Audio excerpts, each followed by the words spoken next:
So hey friends, myself Devesh and you are watching channel explain. तो आपके दिमाग में भी अगर यही डाउट आ रहा है, यही क्वेश्चन बार बार क्लिक हो रहा है कि एग्जाम्स के लिए प्रिपेयर कैसे हो जाए, एग्जाम्स के आंसर कैसे लिखते हैं, एग्जाम्स के आंसर का फॉर्मेट कैसे होता है, चाहे आप बीकॉम कर रहे हो, चाहे आप ग्रेजुएशन कर रहे हो, चाहे आप कॉलेज लेवल की स्टडी कर रहे हो, एमकॉम, एमए, बीए, आप किसी भी लेवल की स्टडी करते हो तो आपके दिमाग में ये डाउट जरूर आता है एग्जाम से पहले कि अभी तक हमने कुछ भी नहीं पढ़ा, तो अब कैसे प्रिपेयर करें, इतनी जल्दी कैसे हैंड राइटिंग सुधारें, कैसे लिखना सीखें। तो ये वीडियो आपके लिए है और आप वीडियो को लाइक कर लो, चैनल को सब्सक्राइब कर लो ताकि इस तरह की एग्जाम से रिलेटेड वीडियो और एसएल से रिलेटेड वीडियो आपको मिलती रहे। तो आइए वीडियो को करते हैं स्टार्ट करते हैं स्टार्टिंग से। देखो, काफ़ी सारे बच्चे ऐसे होते हैं जो एग्जाम से 10-12 दिन पहले स्टडी करते हैं, खासकर एमकॉम के, बीकॉम के, बीए के, बीकॉम प्रोग्राम के, एसएल के, ड्यू के, रेगुलर के, कॉलेजेस के बच्चे खासकर, ठीक है, क्योंकि वो अपनी प्रिपरेशन को इतना टाइम नहीं दे पाते। तो एक महीने के अंदर आपको किस तरह से अपनी वेल स्किल को निखारना है,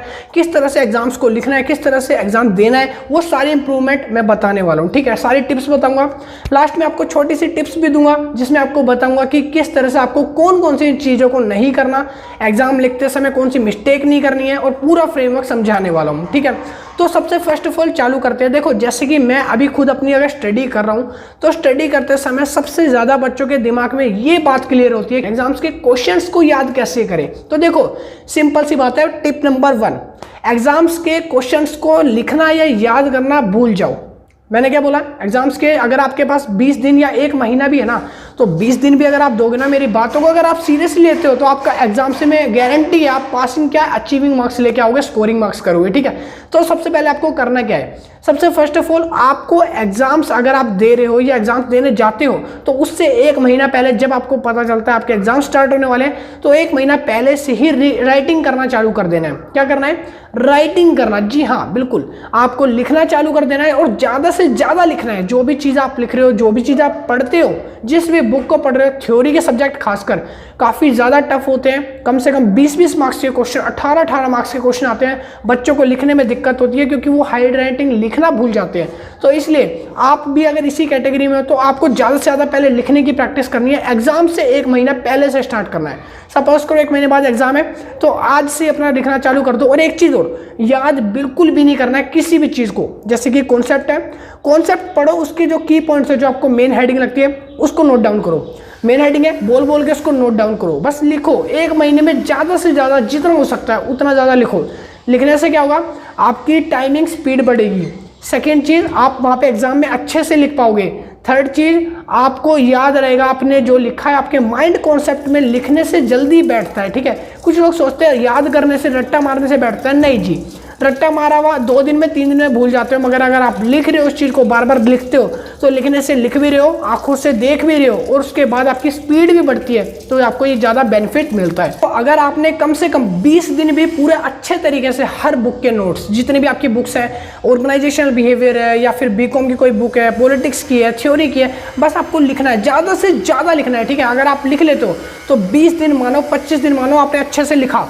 अब एग्जाम के हफ्ता 1 रह गया, मतलब कि 1 हफ्ता पहले एग्जाम से, अब क्या करना है, तो देखो, अब आपको लिखने की कोई ज़रूरत नहीं है। अब आप अपनी कॉपी, बुक, पेन सब चीज़ बंद कर दो, चाय वाय पियो, थोड़ा सा रिलैक्स करो, चिल मारो। ठीक है, अब आपको क्या करना है, अगर आपका 1 हफ्ता रहता है, अब उसको देख के बस उसको स्टडी करो, उसको पढ़ो, उसको बोल बोल के जितना ज़्यादा हो सके पढ़ो।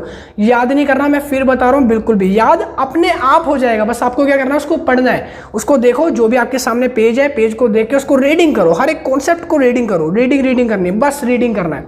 कितने दिन रीडिंग करनी है, सिर्फ 3 दिन बस। अब देखो, 4 दिन पहले एग्जाम्स के रह गया, अब एग्जाम वाला दिन आ जाता है, मान लो एग्जाम से 2 दिन पहले। अब आपको क्या करना है, तो मैं खुद अपना पर्सनल एक्सपीरियंस बताऊं, एग्जाम से 2 दिन पहले तो आपको बुक भी नहीं उठानी, रीडिंग भी नहीं करनी, लिखना भी नहीं है, कुछ भी नहीं करना। अब आप बोलोगे करना क्या है, करना क्या है, तो सिंपल सा है, लेजी बन जाओ, आलसी बन जाओ, सो जाओ, खाओ पियो, मस्त करो, चिल करो, ऐश करो।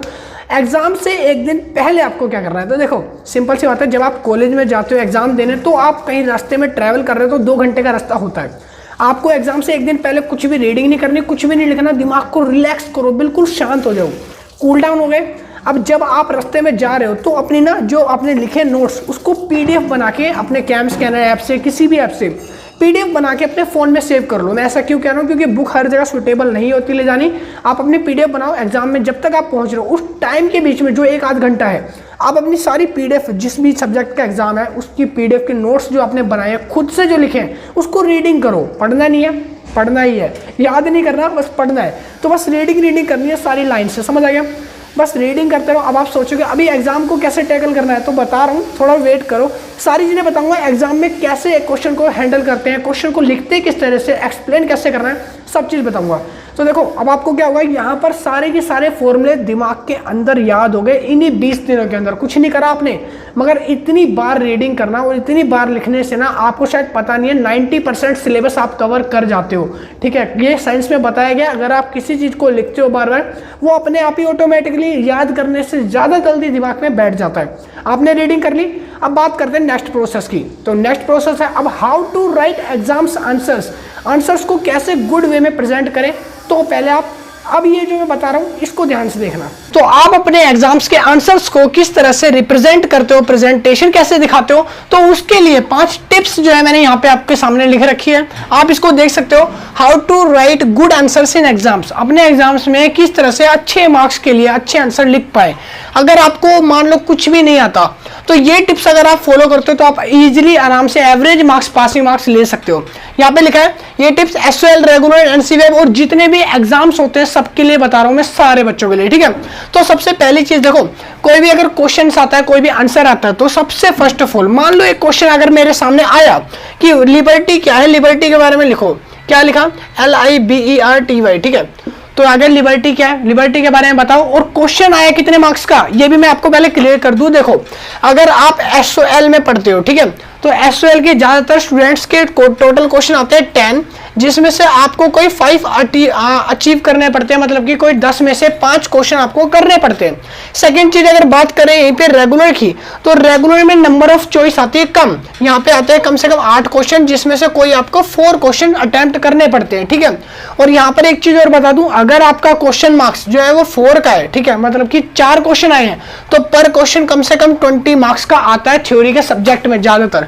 अगर आपको 5 क्वेश्चन करने हैं तो 5 क्वेश्चन का मतलब है 18.5 इस तरह के आपके क्वेश्चंस आते हैं। ठीक है, तो अब बात करते हैं क्वेश्चंस के नंबर तो हो गए, किस तरह से आंसर लिखना है आपको। तो देखो आंसर आता है जैसे व्हाट इज लिबर्टी, लिबर्टी के बारे में बताओ। तो इसके आंसर को अगर 20 मार्क्स का है तो कितने पेज भरने पड़ेंगे भाई, शांत हो जाओ, बताता हूं। देखो सबसे पहली चीज आपको लिखना होता है इंट्रोडक्शन। किसी भी चीज को लिखने से पहले आप क्या लिखोगे, उसका इंट्रोडक्शन। इंट्रोडक्शन में आपका जो पेज होता है कुछ इस तरह का होता है। ठीक है, मान लो ये पेज है, थोड़ी देर के लिए ये पेज है आगे से और इसके पीछे से, तो ये जो दोनों पेज है ना आगे पीछे, इसको बोलते हैं एक पेज। क्या बोलेंगे, एक पेज। तो ऐसा पूरा एक पेज आपको इंट्रोडक्शन में भरना पड़ता है। इंट्रोडक्शन में आपने जो भी पॉइंट पढ़े होते हैं ना, जो भी कॉन्सेप्ट थोड़ा बहुत पढ़ा है वो आपने लिखना है, और वो पूरा का पूरा आपको एक पेज का इंट्रोडक्शन बनाना है। समझ आ गया? इंट्रोडक्शन बन गया, मतलब एक पेज आपने लिख लिया। ठीक है, यहाँ पे आप सपोज कर सकते हो आपका 20% जो है क्वेश्चन कंप्लीट हो गया। कितने परसेंट? 20%। सेकंड पॉइंट आता है डेफिनेशन। अब आपको आती है डेफिनेशन लिखने के लिए, तो बस ये फॉर्मेट फॉलो करो। हर थ्योरी के क्वेश्चन बता रहा हूं भाई, जितने भी क्वेश्चन आते हैं आज तक, बस ये फॉर्मेट फॉलो करना है आपको, सिंपल सा। उसके बाद आता है डेफिनेशन। अब आपको डेफिनेशन में क्या लिखना होता है, यहाँ पे ना अलग अलग फिलोसोफर होते हैं, अलग अलग फिलोसोफर ने अलग अलग तरह की डेफिनेशन लिखी होती है। किसी ने थोड़ी छोटी तो किसी ने बड़ी।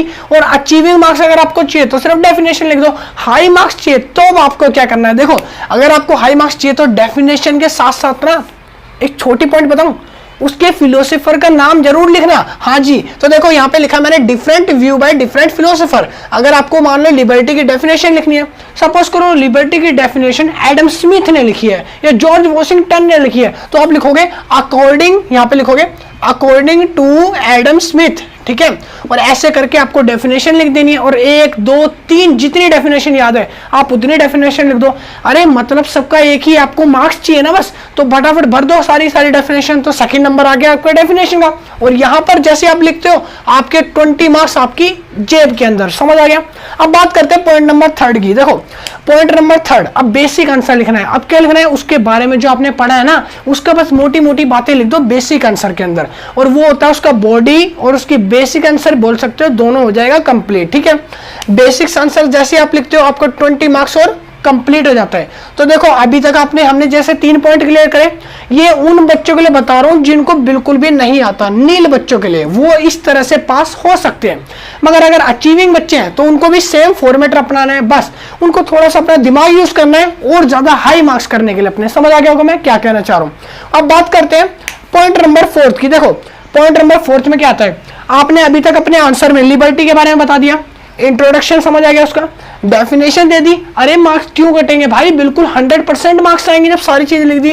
फिर आएगा बेसिक आंसर, आपने ये भी लिख दिया।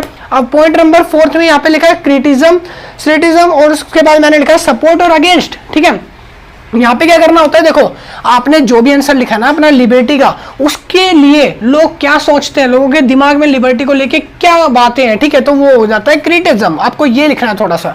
उसके बाद आप लिबर्टी को सपोर्ट करते हो या अगेंस्ट में हो, वो आपको बताना है। आप उससे सहमत हो लिबर्टी से या फिर आप उसके अगेंस्ट में हो, मतलब कि इन फेवर में हो। अपना सजेशन लिख सकते हो। सजेशन कितने पेज का लिखना है, सिंपल है, आपको कम से कम इसमें 1 पेज भर देना है, नहीं तो आधा पेज भर देना है। ठीक है, तो यहां पर देखो आपके कितने पेज कंप्लीट हो गए, 1 2 3 4 पेज तो ऐसे ही हो जाने हैं। ठीक है, तो मार्क्स क्यों नहीं मिलेंगे, तो यहां पर ये हो जाएगा आपका पूरा फॉर्मेट।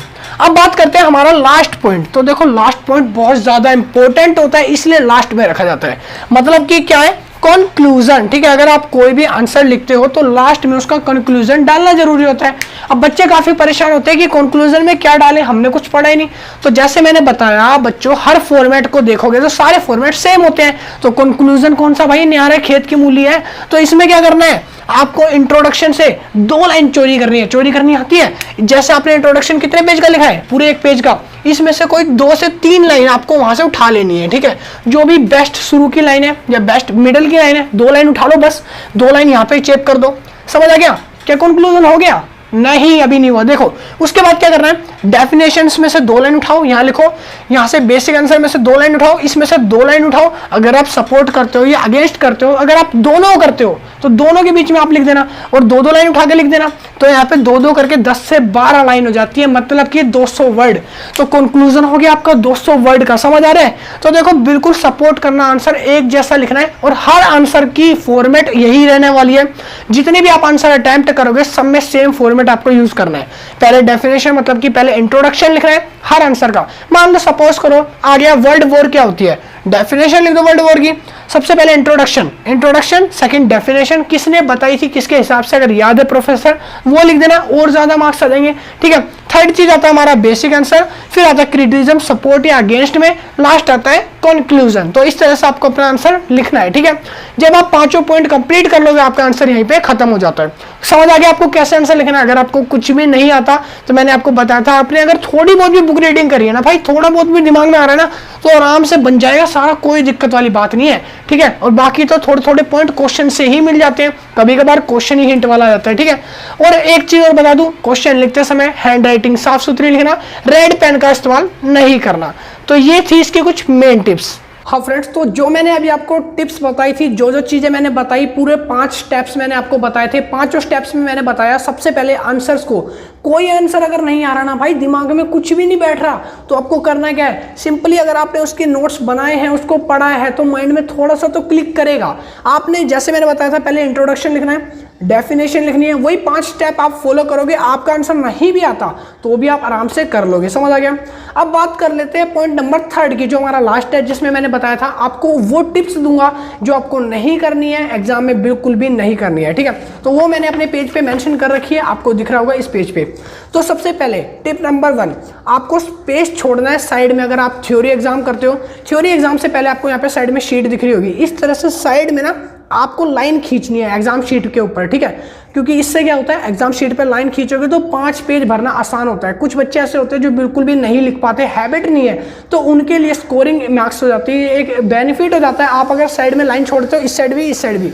ठीक है, लाइन कैसे छोड़नी है मैंने आपको साइड में दिखा रखा है, थोड़ी सी चौड़ी लाइन छोड़ना, इधर थोड़ी पतली लाइन छोड़ना, दोनों साइड आपको लाइन खींचनी है। ठीक है, सेकंड चीज, कटिंग कम से कम करनी है। जो आप मिस्टेक्स करते हो उसको ऐसे घिचड़ पिचड़ ऐसा मसाला सा लगा देते हो ना भाई, ये बिल्कुल भी नहीं करना है, कोई मसाला उसमें नहीं मारनी है। ठीक है, कटिंग अगर गलती हो गई तो गलती को भी छुपाने का एक तरीका बताता हूँ। एग्जामिनर आपकी गलतियां नहीं पकड़ता जब तक आप उस पर कटिंग नहीं करते। कटिंग करने का मतलब आपने सामने से उसको न्योता दे दिया, देख भाई मैंने आगे गोला लगा दिया, इसमें आके तू गिरेगा, उसकी नज़र सबसे पहले वहीं पे पड़ती है। तो गलती अगर हो गई उसको छोड़ दो वहीं पे, बिल्कुल भी एक लाइन भी मत मारो, सीधा आगे लिखते चले जाओ, ठीक है। वो कटिंग पकड़ में ही नहीं आएगी आपकी, समझ आ गया। थर्ड चीज़, मिस्टेक्स में कटिंग नहीं करनी। सेकंड चीज़, थर्ड चीज़, पैराग्राफ बिल्कुल भी नहीं लिखना, आपको लाइंस बना के लिखनी है। कैसे लिखना है, अगर आपने पैराग्राफ लिखा ना तो फॉर्मेट जैसे आप देखो साइड में पैराग्राफ वाला, पैराग्राफ देखते ही नींद आ जाती है यार एग्जामिनर को, क्यों नहीं समझते। अभी तक आप एग्जाम दे के आ रहे हो, पॉइंट्स बना के लिखो, एक्यूरेट लिखो, ठीक है। पॉइंट्स लिखने हैं, पैराग्राफ नहीं लिखना, ठीक है। पॉइंट नंबर 4 है, ज़्यादा पास आंसर नहीं लिखने हैं। कुछ बच्चे क्या करते हैं, ज़्यादा पास क्लोज आंसर लिख देते हैं, ठीक है। उनकी राइटिंग ऐसी होती है क्लोज नहीं। तो आपको ज़्यादा से ज़्यादा पेज भरने हैं, कम से कम 5 से 6 पेज भरने हैं। तो एक पेज मैंने बताया आगे और पीछे दोनों लिखोगे तब भरता है। तो आपको थोड़ा दूर खुला गैप दे के लिखो, राइटिंग अच्छी होनी चाहिए, ठीक है। उसके बाद नेक्स्ट पॉइंट आता है पॉइंट नंबर 5। पॉइंट नंबर 5 में लिखा है अट्रैक्टिव वे में आंसर लिखना है और प्रेजेंटेशन एकदम बढ़िया होनी चाहिए। जैसे आप कंप्यूटर से लिखा हुआ कोई भी पैराग्राफ टाइप करा हुआ देखते हो या बुक्स में नॉवेल्स देखते हो तो कैसे बिल्कुल लाइन में अक्षर होते हैं, उसी तरह से एक्यूरेट वे में। हाँ मैं जानता हूँ नहीं लिख पाओगे, मगर कोशिश करो थोड़ा आपके आंसर एक फॉर्मेट में हो, ठीक है। ये नहीं कि लग रहा कि एक आंसर लाइन आगे जा रही है एक पीछे जा रही है, वो देखने में थोड़ा वल्गर लगता है, गंदा लगता है, ठीक है। पॉइंट नंबर 6 यहाँ पे हाईलाइट करो। देखो जो मार्कर होते हैं रेड मार्कर का कहीं भी इस्तेमाल मत करना, रेड कलर का रेड पेन का इस्तेमाल बिल्कुल भी मत करना एग्जाम्स के आंसर्स में। मार्कर्स ले लो, हाईलाइटर ले लो कोई, ठीक है, या फिर ब्लू ब्लैक से ही लाइन लगा लेना। मगर हाईलाइट कौन से पॉइंट्स को करना, अगर आपने आंसर लिखा, एक होता है आंसर लिखना, एक आता है कि एग्जामिनर को हमें क्या दिखाना है, वो हम जो चाहते हैं वो वही देखेगा। कैसे, जब आप किसी चीज़ को दिखाना चाहते हो उसके नीचे हाईलाइट करते हो ना, उसकी नज़र उसी लाइन पर जाती है। हाईलाइट क्यों करा है, उसकी नज़र उस पर जाती है। अगर आंसर रिलेवेंट है, अच्छा है, तो आपको बिल्कुल कोई रोक नहीं सकता, कोई माइक वाला नहीं रोकेगा जो आपको हैंडराइटिंग में अच्छे मार्क्स काटे आपके, ठीक है। तो आपको बिल्कुल मार्क्स मिलेंगे, अच्छे मार्क्स मिलेंगे। उसके बाद पॉइंट नंबर 7 जो इसकी लास्ट है वो लिखा है मैंने, रेड मार्कर यूज नहीं करना, मैंने अभी आपको बताया था। तो देखो ये सारे पॉइंट्स मैंने आपको बताया जो अपने दिमाग में बैठा लेना। और तो अगर आपके पास 20 दिन भी है ना, तो पहले आप ज़्यादा से ज़्यादा तो राइटिंग करो। राइटिंग करने के बाद अब इंप्रूवमेंट स्किल होती है। स्किल इंप्रूव होने के बाद जब आप एग्जाम लिखने जाओ तो इन बातों का ध्यान रखना, फिर आपको कोई भी नहीं रोक सकता किसी भी तरह से आपको हाई मार्क्स लेने से, अचीव करने से, ठीक है। अगर आपने कुछ भी नहीं पढ़ा तो बस ये स्ट्रेटजी अगर आपने फॉलो कर ली तो भाई बॉस फाड़ के आने वाले पेपर में आग लग जाएगी, ठीक है। तो मिलते हैं नेक्स्ट वीडियो में। वीडियो अच्छी लगी, कुछ समझ आया तो वीडियो को लाइक करना, चैनल को सब्सक्राइब करना और वीडियो को कमेंट करना। वीडियो कैसी लगी, अच्छी लगी तो यस, नहीं तो नो करना। मिलते हैं नेक्स्ट वीडियो में। See you, tata and bye bye.